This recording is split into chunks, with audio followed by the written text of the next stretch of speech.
ఏమడిగినా గుర్తుకు లేదంటున్నారు. ఎంత గ్రిల్ చేసినా రిప్లై రావటం లేదు. గంటలు గంటలు సిట్టింగ్స్ అయినా నో ఆన్సర్స్. ఫోన్ ట్యాపింగ్ విచారణలో 6 రోజులుగా ప్రభాకర్ రావు తీరు ఇదే. సిట్ అధికారులు ఎన్ని రకాలుగా కూపి లాగినా తెలియదు, మర్చిపోయా, గుర్తులేదు అనే జవాబిస్తున్నారు ప్రభాకర్ రావు. సాక్షుల స్టేట్మెంట్లు ఆయన ముందుంచి ప్రశ్నలు వేసినా ఫాయిదా లేకుండా పోతోంది. సుప్రీంలో లీవ్ ఉండటంతోనే సహకరించడం లేదని సిట్ అధికారులు అంటున్నారు. ప్రభాకర్ రావు పోలీస్ ఆఫీసర్ కావడంతో తెలివిగా సమాధానం చెప్తున్నారని సిట్ బృందం చెబుతోంది. హార్డ్ డిస్కుల ధ్వంసంలో ప్రభాకర్ రావు పాత్ర ఉన్నట్టు సిట్ గుర్తించింది.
ఏమడిగినా గుర్తుకు లేదంటున్నారు. ఎంత గ్రిల్ చేసినా రిప్లై రావటం లేదు.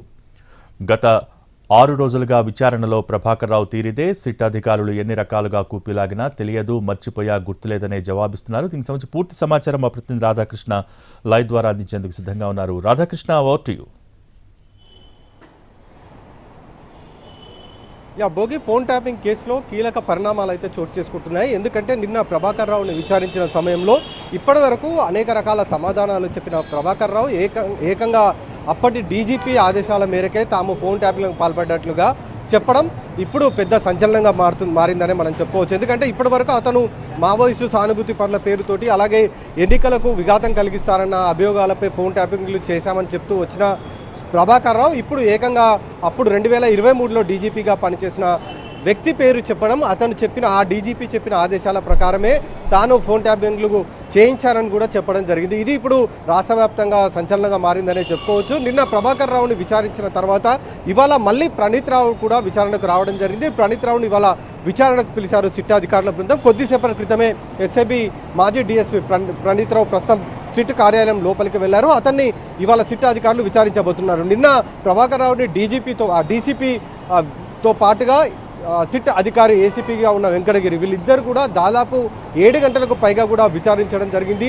అతను ఇచ్చిన సమాచారం మేరకు ఇవాళ ప్రణీత్ రావుని విచారించబోతున్నారు. ఎందుకంటే ప్రణీత్ రావు కావచ్చు, ఈ కేసులో అరెస్ట్ అయిన వాళ్ళల్లో ప్రణీత్ రావు కావచ్చు, రాధాకిషన్ రావు, భుజంగరావు, తిరుపతి అన్న ఈ 4 అధికారులు కూడా ప్రభాకర్ రావు చెప్తేనే ఫోన్ ట్యాపింగ్లో పాల్పడడం, అలాగే ఎస్ఐబి నుండి వచ్చిన సమాచారం మేరకే టాస్క్ ఫోర్స్ టీము వెళ్ళి అక్కడ రైడ్స్ చేసి డబ్బులను పట్టుకోవడం అనేది జరిగింది. ఇది మునుగోడు ఎలక్షన్ ఉప ఎన్నికలకు సంబంధించింది కావచ్చు, హుజురాబాద్ ఉప ఎన్నికలు, అలాగే అసెంబ్లీ ఎన్నికల సమయంలో టాస్క్ ఫోర్స్ జరిపిన రైడ్స్లో పట్టుబడ్డ నగదుకు సంబంధించిన సమాచారం ఇదంతా కూడా ఎస్ఐబి నుండి వచ్చిన సమాచారం మేరకే రైడ్స్ చేసినట్లు కూడా చెప్పడం జరిగింది. కాబట్టి ప్రభాకర్ రావుకి ప్రధానంగా ఎవరు చెప్పారన్నది ఇప్పటివరకు కీలకంగా ఉండేది. కానీ ఇప్పుడు ఏకంగా డీజీపీ పేరు చెప్పారు కాబట్టి మరి సిట్ అధికారులు డీజీపీని అంటే 2023లో పనిచేసిన డీజీపీగా ఉన్న వ్యక్తిని మళ్ళీ విచారణ చేస్తారా లేదా అనేది కూడా చూడాల్సి ఉంది. మరొక వైపు ప్రభాకర్ రావు మాత్రం ఇచ్చిన స్టేట్మెంట్లో ఇప్పటి వరకు గత ప్రభుత్వంలో ఉన్న పెద్దలు తనకెవరూ తెలియదని చెప్పడం జరిగింది. కాబట్టి ఇక్కడ ఒకటి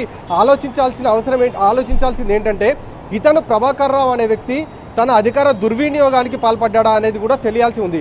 కేవలం అతని వ్యక్తిగత ప్రయోజనాల కోసమే చేశాడా అనేది కూడా తెలియాల్సి ఉంది. ఎందుకంటే గత ప్రభుత్వ పెద్దలు ఎవరు తెలియదన్నప్పుడు ప్రభాకర్ రావు ఎందుకు ఫోన్ ట్యాపింగ్ చేయాల్సి వచ్చింది, ఎవరి కోసం ఫోన్ ట్యాపింగ్ చేశాడు, ఆ నగదు తీసుకొని వెళ్తున్నారన్న సమాచారం అసలు ఫోన్ ట్యాపింగ్ ద్వారా ఇతనికి ఏ విధంగా తెలిసింది, ప్రత్యేక ఆ వ్యక్తులే ఈ నగదుని తీసుకొని వెళ్తున్నారు పలానా వెహికల్లో అని ఏ విధంగా ప్రభాకర్ రావు గుర్తించగలిగాడు, ఇదంతా కూడా విచారణలో తెలియాల్సి ఉంది.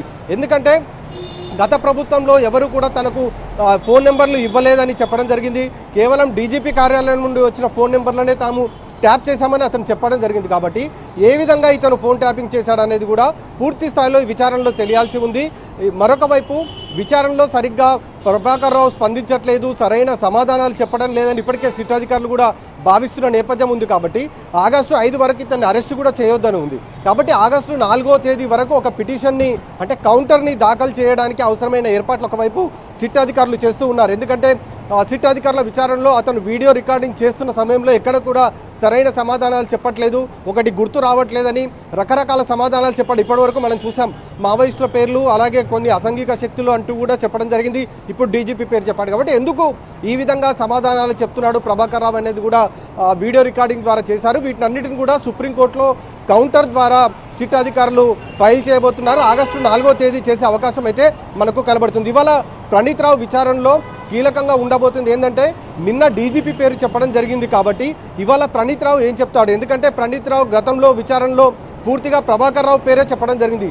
ప్రభాకర్ రావు చెప్తేనే తాను ఫోన్ ట్యాపింగ్లో పాల్పడ్డామనేది చెప్పడం జరిగింది. అలాగే ఏవైతే హార్డ్ డిస్కులు ఉన్నాయో వాటినన్నిటిని కూడా మూసీ నది దగ్గర తగలబెట్టింది కూడా ఎస్ఐబి డిఎస్పీగా ప్రణీత్ రావు పనిచేసిన టైంలోనే, అంటే డిసెంబర్ 4వ తేదీ రాత్రి 7:30 గంటలకు వాటిని తగలబెట్టారు. కాబట్టి అందులో కీలకంగా ఉన్నది ప్రణీత్ రావే. కాబట్టి ఇతను ఈరోజు ఏం చెప్తాడనేది కూడా వేచి చూడాల్సి ఉంది. అలాగే ఈ కేసులో ఇంకొక ప్రైవేటు వ్యక్తి ఉన్నాడు, ఒక మీడియాకు సంబంధించిన వ్యక్తి.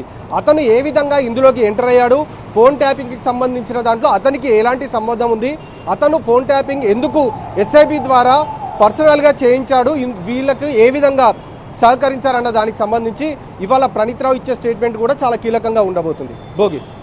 Thank you Radhakrishna.